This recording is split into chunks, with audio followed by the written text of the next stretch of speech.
So if you're joining from this point, hello and welcome.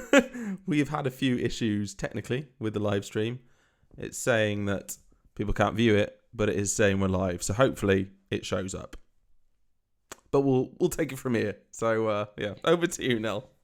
Okay, so, well, like I said, the way we do things around here generally is PJ will get us started off with a few brief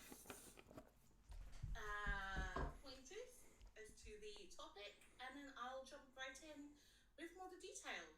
So, PJ, the floor is yours, my friend. Thank you very much. Yeah, still not working, but oh well.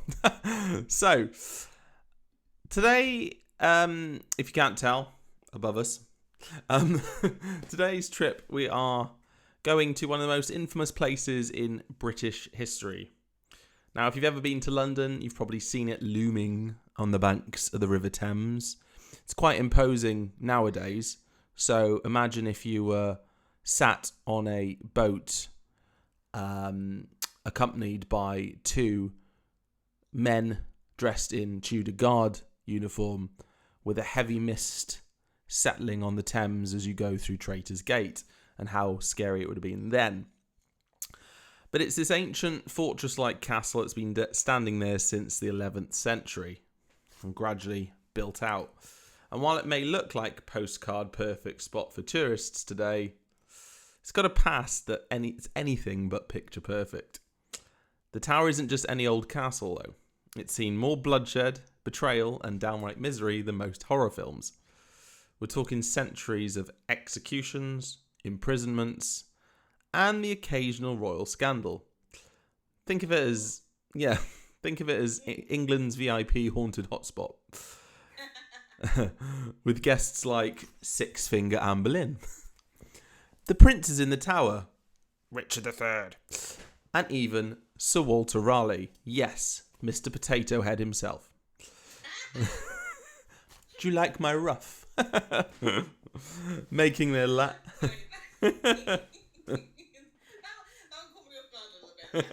That's what I do. Making their last and sometimes very unwilling appearances.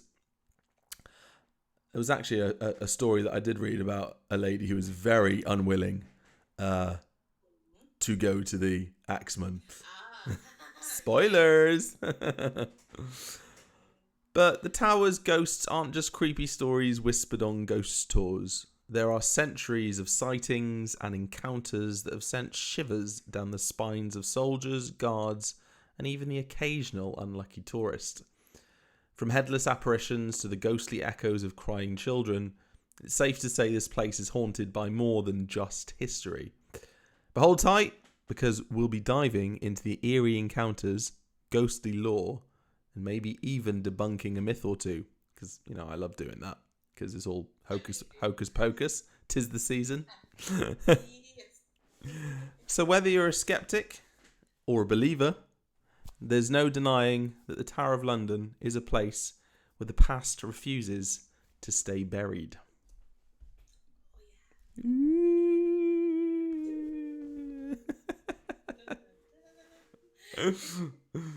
Yes, but Nell, you're welcome. Over to you. Thank you.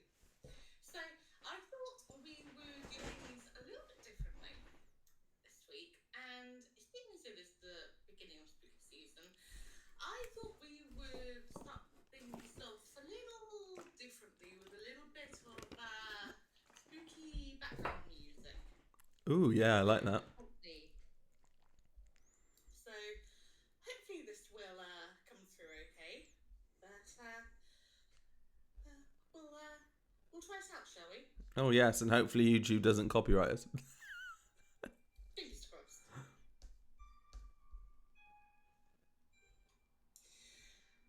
Throughout history, the tower has been a visible symbol of awe and fear. Kings and queens imprisoned their rivals and enemies within the walls. The stories of prisoners, rich and poor, still haunt the tower, or so they say. But the tower did not always have such a fierce reputation. The Tower of London was built in 1078 by William the Conqueror for one primary purpose: to be the strongest fortress and to show off England's power. The White Tower took about 20 years to build and must have been massive compared to anything the Londoners had ever seen before. Masons arrived from Normandy, bringing with them stone from France, although most of the actual labour was provided by the Englishmen. It was used to help defend and protect the nation, as well as house valuables and possessions. Henry III and Edward I also expanded William's fortresses later on, adding huge defensive walls to a series of smaller towers and enlarging the moat. They also transformed the Tower of England's largest and strongest concentric castle with one ring of defences inside another. Arms and armour were made, tested and stored here until the 1800s. The tower also controlled the supply of the nation's money. All coins of the realm were made at the Tower Mint from the reign of Edward I until 1810. Kings and queens also locked away their valuables and jewels at the tower, and even today, the crown jewels are protected by a garrison of soldiers. Do you want to know a little fun fact that I learned while researching this tonight? Oh, go on. So, Henry the Seventh's personal guards were the first called beef eaters, so named as they were permitted to eat as much beef as they wanted from the king's table. Oh, okay. There we go. That's kind of cool. That's kind of cool. I never knew where the term beef eaters came from. So Yeah. a little bit of fun history there, I think. Oh, brilliant. Cushy job. Yeah. So it was also a place of royal residence. Medieval kings and queens lived in luxurious apartments at the tower. They worshipped in the chapel royal, kept a menagerie of exotic animals which lasted until the 19th century, and welcomed foreign rulers at magnificent ceremonial occasions. Although long since vanished, there was once a splendid royal palace to the south of the White Tower. Henry VIII modernised the rooms inside in preparation for the coronation of his new bride, Anne Boleyn, in 1533. She and the king feasted here in splendour the night before Anne processed in triumph through the city of London to Westminster Abbey. 3 years later, Anne was back at the tower, this time, however, accused of adultery and treason. She was held in the same luxurious lodgings before being executed by sword on Tower Green. The Tower of London has also been the infamous setting for stories of royal tragedy and death, of course. During the War of the Roses, King Henry VI was murdered here in 1471, and later, the children of his great rival, Edward IV, the princes in the tower, vanished within the walls in 1483. In 1674, 2 skeletons were unearthed at the tower. The bones were re-examined in 1953 and proved to be those aged about 12, exactly the same ages as the princes when they disappeared. For over 800 years, men and women have arrived at the tower uncertain of their fate. Some stayed for only a few days, others many years, and some, it is said, still remain to this day. The earliest known prisoner was Renaud Flambard in 1100, a bishop who was found guilty of extortion. Eventually, the tower became known as a place of fear and terror, despite its many other purposes. Especially during the 16th century and 17th century, being sent to the tower became associated with torture and execution. Typically, once sent to the tower, very few came out alive. During the Tudor Age, the tower became the most important state prison in the country. Anyone thought to be a threat to national security came here. The future Elizabeth I, Lady Jane Grey, Sir Walter Raleigh, and Guy Fawkes were all sent to the tower. Even in the 20th century, German spies were brought here and shot. The chapel is perhaps best known as being the burial place of the most famous tower prisoners. This includes 3 queens of England, Anne Boleyn, Catherine Howard, and Jane Grey, all of whom were executed within the tower in the 16th century. Nice. So we're starting to build up a little bit in the spook Yeah. section. So, Dangerous profession being a queen. little bit, yeah. I mean, you know, if you're not sent to the tower, then you're probably going to die in childbirth. Typically, who's tended to be the unfortunate fates of many of England's queens back in the day. Yeah. So this brings us nicely on to the ghosts. The probably one of the most prominent ghosts at the Tower of London is that of the second wife of Henry VIII and the first wife he executed, Anne Boleyn.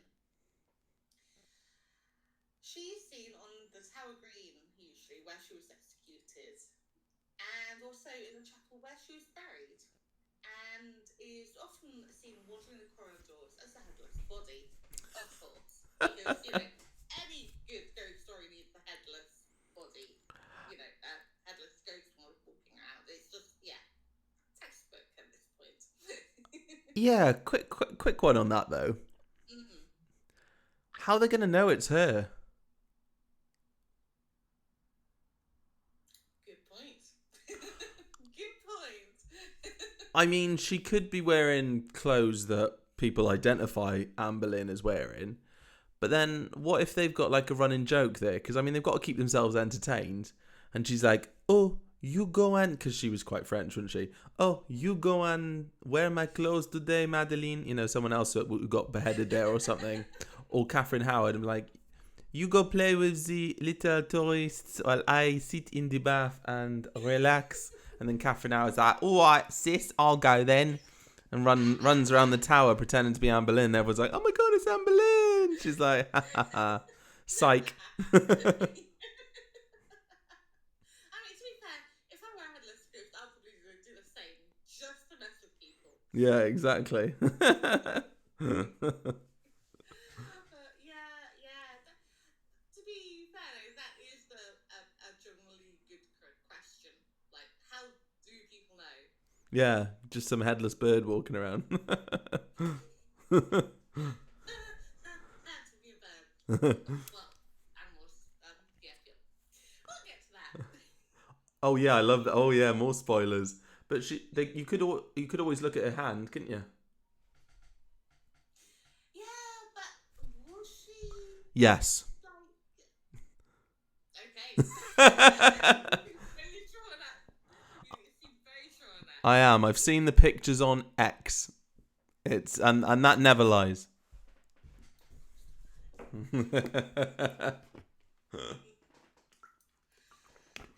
there is one particularly eerie story around Anne Boleyn's ghost.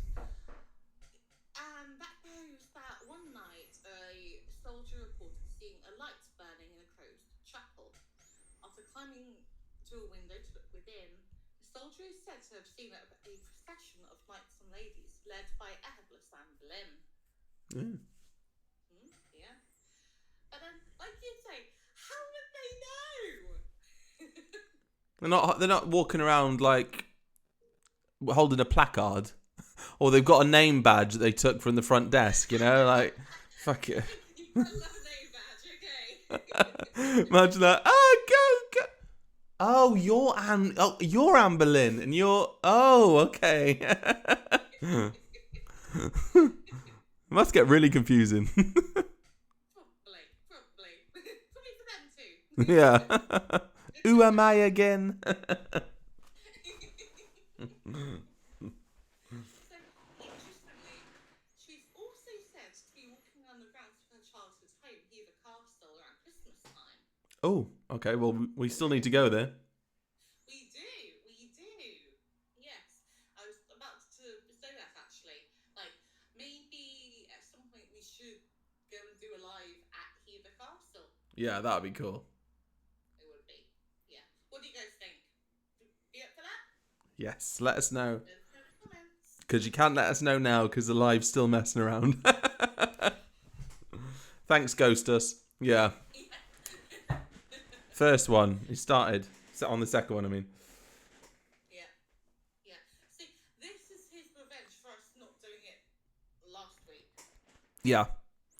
And revenge for us not talking about him in about 9 months. Yes, like, you know what, you guys? Screw you, I'm just gonna mess with your stuff, alright? Yeah.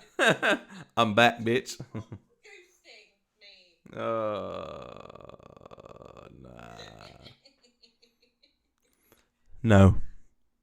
Oh, speaking of which, okay. I came up with a brilliant joke last night. Okay. Do you want to hear it?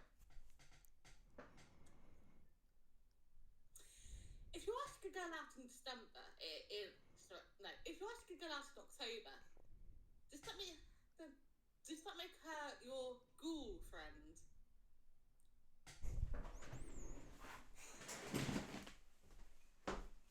I'm done. Bye.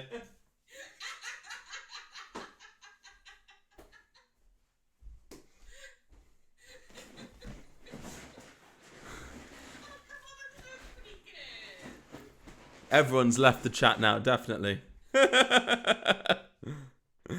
Oh, we're on 0 subscribers now. I thought it was funny, okay? Just leave the jokes to me, babe. No.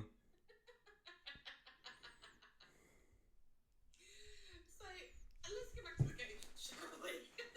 Yeah. After the veering off of tonight. So, another ghost that said to haunt. Imprisoned in the Wakefield Tower of the Tower of London, Henry was murdered at the altar in the King's Private Chapel in 1471, close to midnight. His ghost is believed to haunt the Wakefield Tower, appearing at the stroke of it. Okay. And another one that I'd not actually heard before, which I found quite interesting. A young woman by the name of Arbella Stewart, and she's apparently quite prominent as well. So she was the cousin of Elizabeth I, and she was imprisoned by James I for marrying William Seymour, nephew of Lady Jane Grey, without royal consent. Seeing this match as the possible threat to the throne, Jane placed Arbella under arrest at the Tower, where she either refused to eat or was purposely starved. The accounts kind of differ. Yeah. And she is apparently said to stalk the Queen's house. Oh, okay. So, so that was a new one for me, which I found quite interesting. Yeah. Because it's usually Tudors. That's usually what we hear about with the ghosts. So it's interesting to look at the Stuarts, which were the next family. So another one which is pretty well known as well, one that we touched on briefly earlier, is that of the little princes, the young princes. So on a death of Edward VI, Edward's youngest son,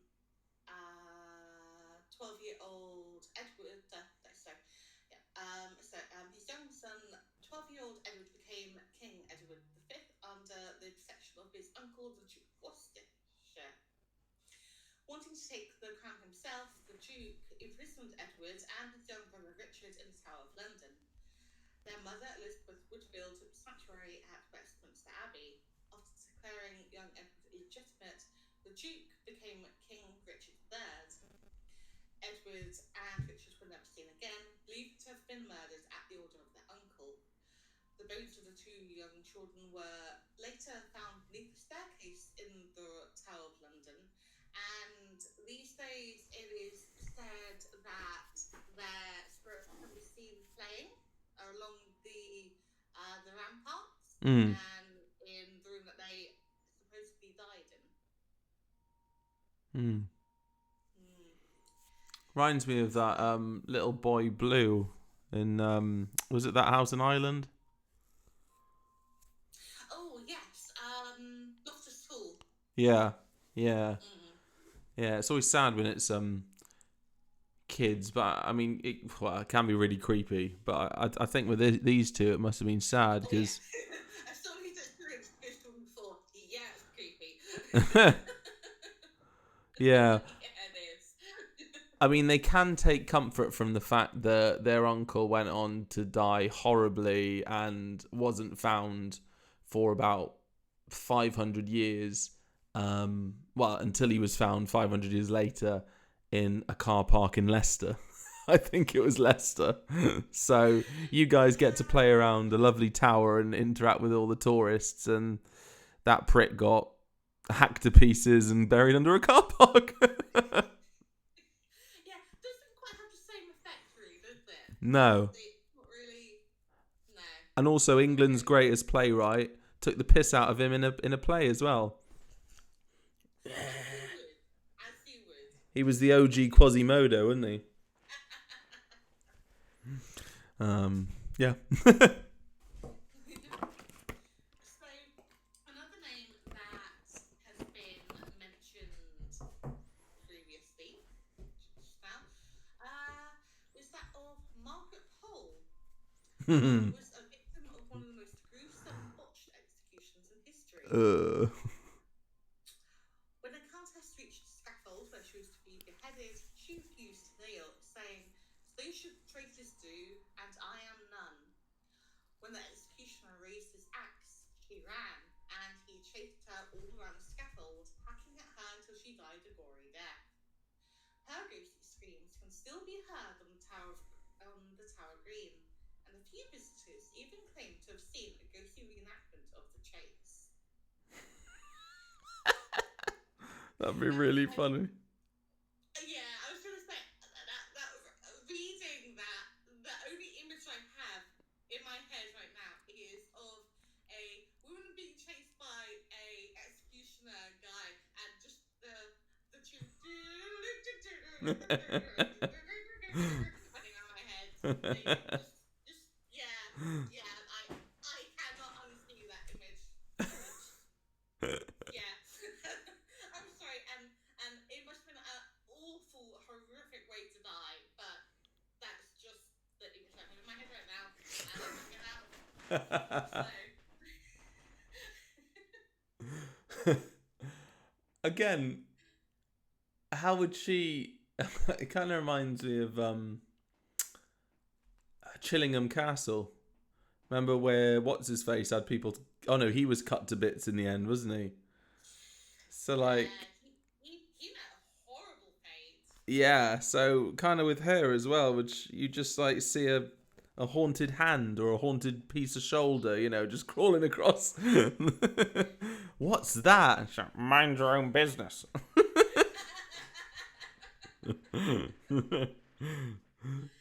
I still don't Or get. just like thing from the Addams Family. Yeah, now that'd be cool. I'd love That that. would be good, wouldn't it? Yeah. Yeah, it's walking along and just stops and stares at you and goes, and carries on.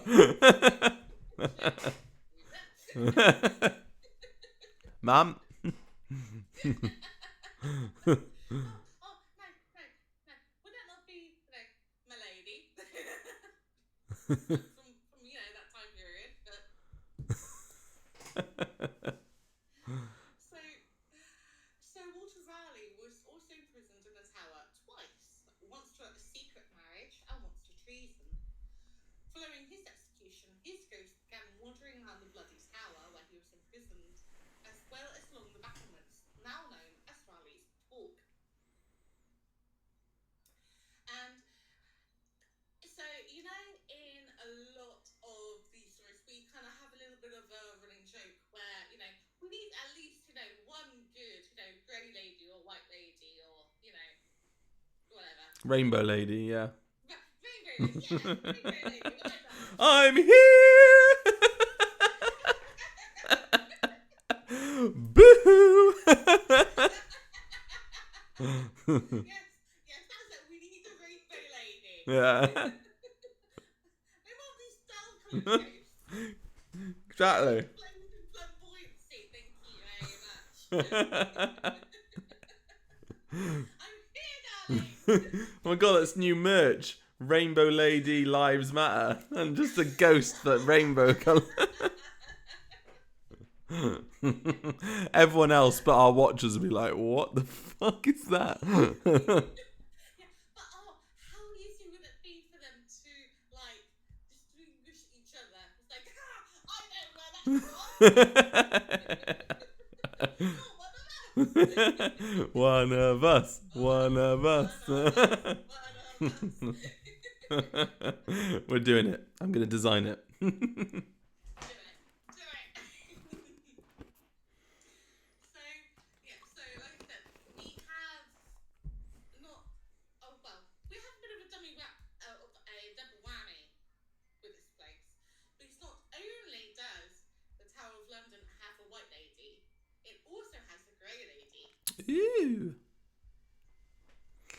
Spoiling us. No, right? It's just bonus, guys. It's great. No one is quite sure who the White Lady is, but she haunts the White Tower.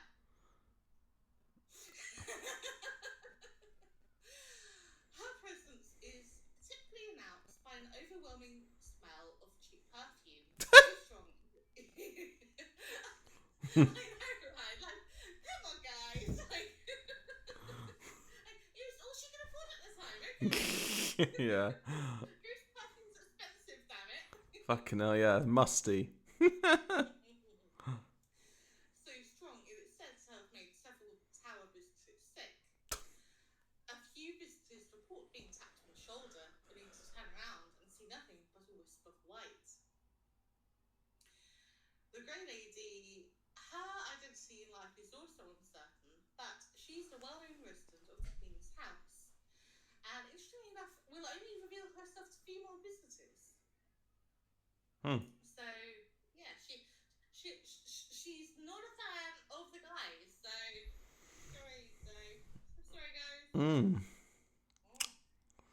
Yeah, she likes the ladies. She likes the ladies. Yes. Ladies. Where did I find you again? In a gutter. Loving the ladies. So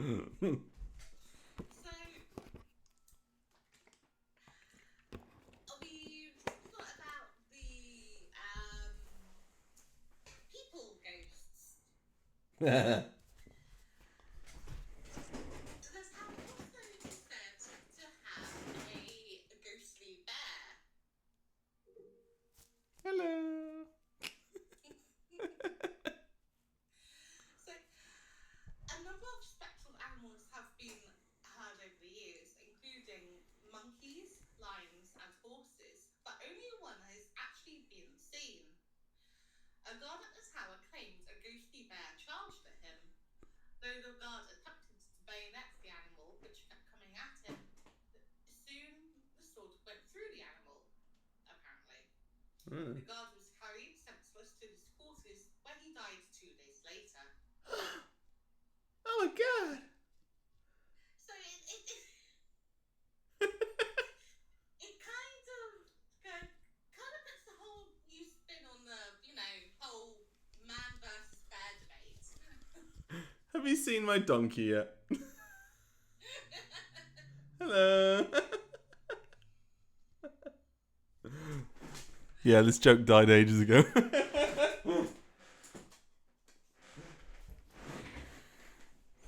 it does. So the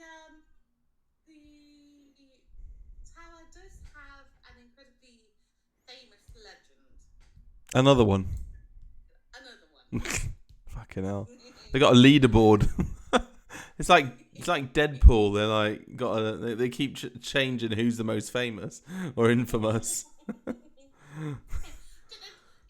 Well, don't you know, PJ? Every month they have the like this big competition between the ghosts to see which one will be more popular. Yeah, and the Employ it's like I was going to say, yeah, and the ghost of the month, their prize is a night with Anne Boleyn's head. Because, she was quite popular, right?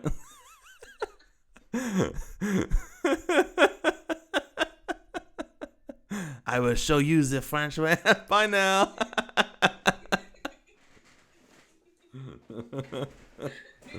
That's it.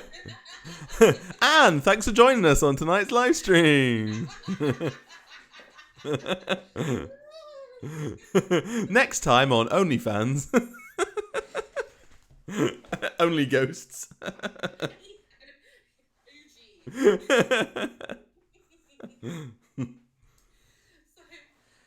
moving back on to the subject in question.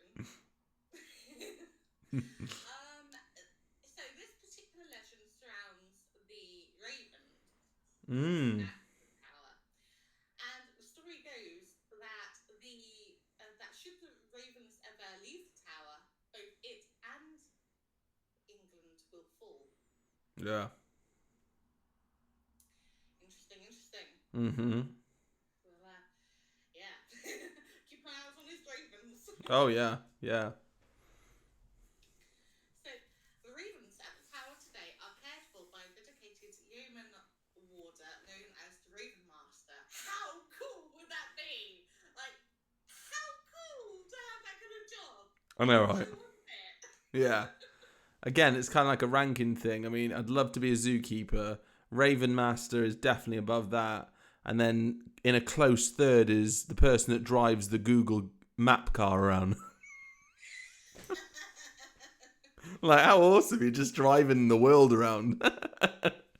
Although, apparently, like some really weird things have been spotted on Google Maps, like from like the whole like Mm-hmm.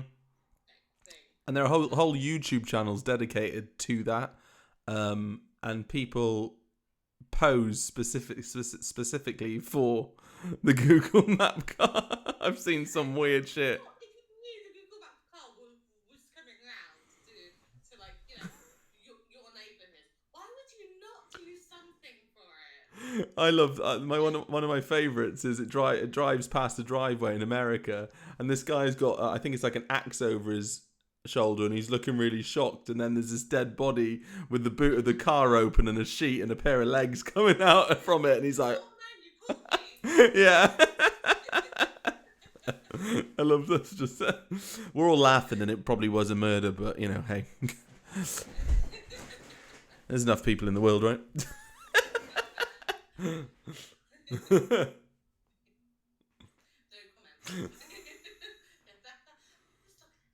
comment. Fence sitter. I'm comfy in my fence, thank you very much. No, actually, no, I'm not on a fence ever. Well, way too many people in the world. But, yes, so even when, after the gates are locked and all the visitors have gone, the tower embraces a thriving community within the walls. The Tower of London is still home to the yeoman warders and their families, the resident governor and a garrison of soldiers. There's a doctor and a chaplain and even a pub. Hey. Hey. Is it called the Rose and Crown or the Red Lion? I've no idea. Right, I've got to check, because, come on, you can't get more English than the Rose and Crown or the Red Lion, right? Well, no, you can't. The pub in Tower of London. The Keys! Okay, that makes sense. So it refers to a nightly locking up ritual in the tower. The name is a recent change, and the establishment was historically known as the Yeoman Warders Club. Though numerous pubs used to exist in the tower, this is the only remaining one and is about 150 years old. And it looks quite nice, actually. Very cool. Very cool. Yeah. How amazing would that be to live in the Tower of London? Yeah? Like, I think that's probably the only time I would ever say, yeah, okay, I'll move to London. Like, just to be able to live at the tower. Yeah. I bought the Tower of London. Yes. Just my little pad away from home, Yeah,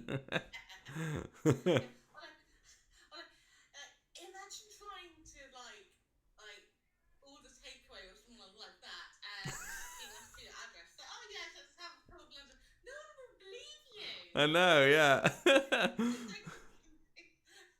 get out. You're having a laugh. Good thing is, the refurb costs wouldn't be much for the sex dungeon. What is it with you tonight? Sex jokes. Seriously. Jokes?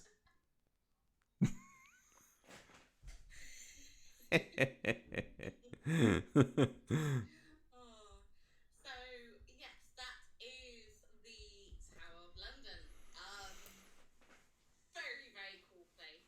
It's been absolutely years since I've been there, Same. but yeah, I definitely want to go back and kind of like doing the research for this episode is kind of like spark that. Yeah. I want to walk those walls again. Absolutely. In the itch. Absolutely. So if you guys want us to see us do a live stream at the Tower of London, let us know in the comments because Yes, that'd be so cool. That'd be so, absolutely. especially in October. Of course. Yes, of course. That'd be so cool. Yeah, so Tower of London in October, Heather Castle in December. New Orleans in March. Oh, if only. If only. I'm making that YouTube dollar now, babe. So it's possible. It all goes as a business expense. So yeah, I think there are some really interesting stories around the Tower of London. I find it really interesting as well that Anne Boleyn is seen both at the Tower and at her Chanter's home. Yeah, that again questions the logic with ghosts for me. Kind of like with Thomas a Becket. Did you read about him? No. So he was, I think he was under like Henry the Second or something. He was the Archbishop of Canterbury or something like that. Somebody's going to correct me, but I'm just talking out the top of my head here, just from memory. And he had a dispute with the king at the time. So he went into exile, I think, in France, and the king just in his frustrated sort of vocalization of these frustrations said, "Oh, will someone rid me of this infernal priest or something?" His knights went, "I can do that." Oh dear. went o- Oh dear. went over to France and chopped him to bits. But supposedly he haunts the Tower of London. Work that one out. Yeah, that's an odd one. Kind of like some Beetlejuice shit going on, you know. Yeah. Take a ticket, wait in line. And then they stamp his passport and they're like, no, you got to go back to the Tower of London. I think culturally fit better there than in France. So, bye. Oh god, imagine if ghosts had passports and they actually had to get stamps whenever they wanted to go somewhere that wasn't like the original naughty spots. That would be so funny. I know. Like you're in the middle of the Scottish Highlands and the fucking grudge crawls out your toilet. You're like, what are you doing here? There are no TVs here. That's why I didn't. Or is that the ring? That's the ring. Yeah, that's the ring, yeah. Anyway, either one. Fuck off.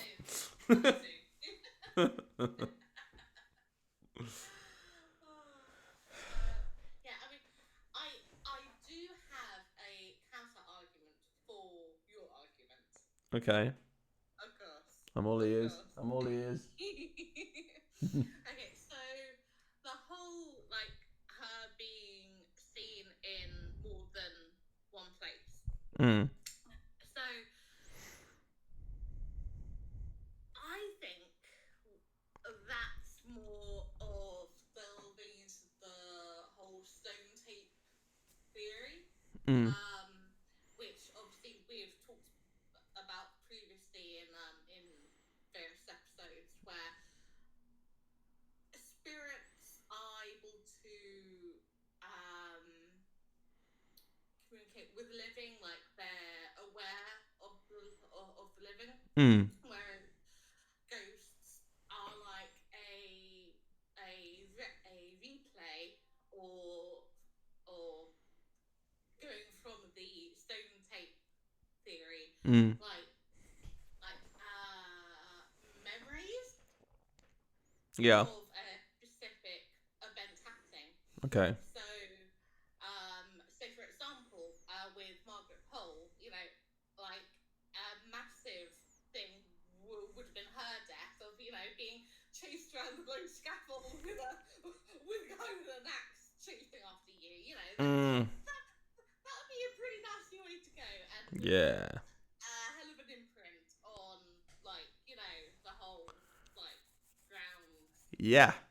around that and the energies and everything like that. Mm-hmm. So, what if her thing was obviously the place she died, which would make sense. Mm. Still a horrible death. Yeah. But also, if she had good memories growing up at Hever Castle, then that would also have made an imprint as well. Because, you know, who say that the memories imprinted in ghosts have to be entirely negative? Mm. Yeah. If I believed in it, that If, yeah. If that that would make sense because we always do focus on the negative energy, but positive energy is just as powerful. So, yes, yeah. I And mean, that's why Harry survived Voldemort because of the power of love. yes, that was so true. Yeah, Yes. because that actually happened. That was real. Yeah. Yes, dear. We're gonna fall But out, yeah, mate. and the fact that her thing seems to be around Christmas time. Oh, it's a cute time. Yeah. Usually, Christmas Eve is when she's apparently seen the most at Hever Castle. Okay. So, if you think about it, like, I imagine that back in those times as well, that would have also been a very important thing for, family and loved ones and, people gathered around and just general, happy feelings. Yeah, absolutely. So, I've just looked actually at Tudor's Christmas, and Christmas Eve is a day of fasting when people were not allowed to eat meat, eggs, or cheese. The interesting. Yeah, the royal court would light a huge Yule log to keep warm. Mm. Hmm. Ooh, Yeah. very interesting. Ooh, food. A big part of Christmas with traditional foods including boar's head, roasted swan or goose, turkey, venison, and peacock. Minced Oh, wow. pie was another traditional dish made with 13 ingredients, including dried fruits, spices, and chopped mutton. Oh, wow. That's really cute. Oh, and look at that. The second thing that comes up is what a Tudor Christmas was like, Hever Castle. There But we go. we'll save those spoilers for when we actually go there, Yeah. and maybe even do a live stream from Hever as well. That'd be so cool to do. That would. Oh, is that your music still playing? Yes. Oh, I Very was like, distracting. Jimi Hendrix is haunting me now.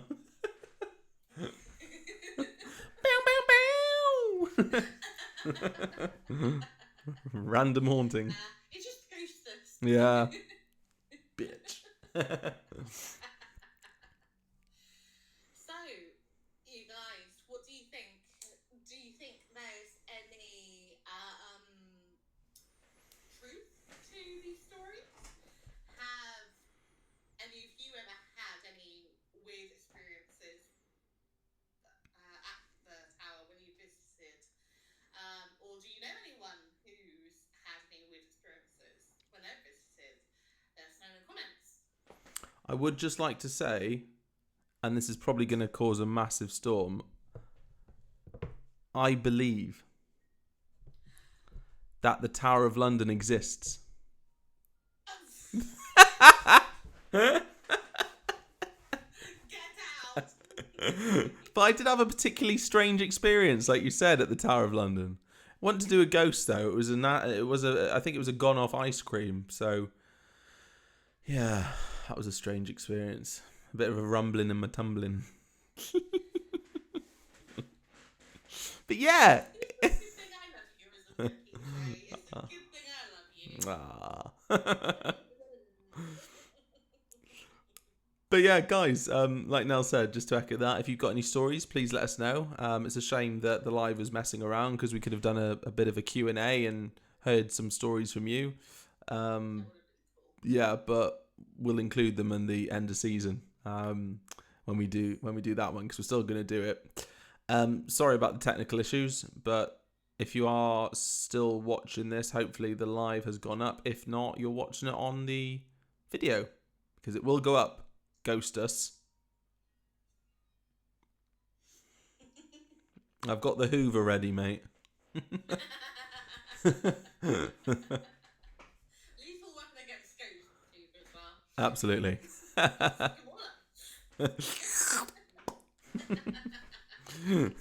Sucks better than Anne Boleyn's head. You just set me up. You had to, didn't you? I couldn't resist. Maybe we should end it here. Maybe. Well, guys, thank you ever so much for joining us tonight. Please pardon the terrible, terrible sexual innuendos and jokes. But yes, it's been fun tonight. And next week we are going across the seas to Alcatraz Island. No. It's going to be a big one. I can't wait. I cannot wait. Absolutely. It's going to be a doozy. Woohoo. So, until next time, I am Nell. And I am PJ. And until next time, dear watchers, Stay spooky. Bye.